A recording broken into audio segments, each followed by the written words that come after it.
একটা শীতের সকাল, গুরুদেব বসে আছেন। হঠাৎ বিশ্বভারতীর একজন অধ্যাপক এলেন।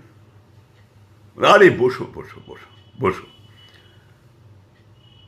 সেই সময় গুরুদেবের সহায়ক মহাদেব একটা বড় পাথরের গ্লাস, সাদা রঙের পাথরের গ্লাসে করে এক গ্লাস পানীয়, সবুজ রঙের পানীয় এনে গুরুদেবের হাতে দিলেন। অধ্যাপক মহাশয় দেখলেন তাকিয়ে তাকিয়ে। গুরুদেব করলেন কি, কোনো রকম ভ্রুক্ষেপ না করে, কাউকে কিচ্ছু না বলে ওই এক গ্লাস পানীয় ঢক ঢক ঢক ঢক ঢক ঢক করে গিলে ফেললেন।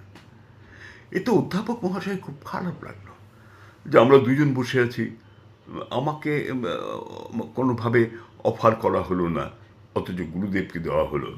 এটা ঠিক হলো না। মনে মনে ভাবছেন। গুরুদেব ওর এই ভাবটা লক্ষ্য করেছেন অধ্যাপক সাহেবের। তো তিনি তখন মহাদেবকে আবার ডেকে পাঠালেন। বলেন, মহাদেব, অধ্যাপক মহাশয়কেও একটু দাও। বলে, উনি খাবেন? হ্যাঁ খাবেন বই কি, দেখছো না কিরকম চুপচুপ করছেন। আমার খাওয়াটা দেখে কিরকম একটা অস্বস্তি, কিরকম একটা অধ্যাপক খুব লজ্জা পেয়ে গেলেন। বলে, না না হ্যাঁ হ্যাঁ তুমি খাবে আমি জানি।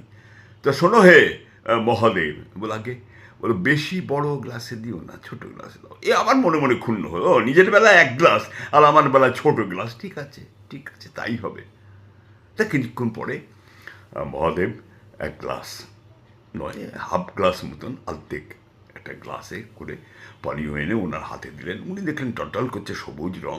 উনি আর কোনো দিকে না তাকে ঢকঢক ঢকঢক করে গেলার পরে তিনি যে কি অস্বস্তি, চোখ ঠেলে বেরিয়ে আসছে, বমি উঠে আসছে, তিনি কি যে করেন।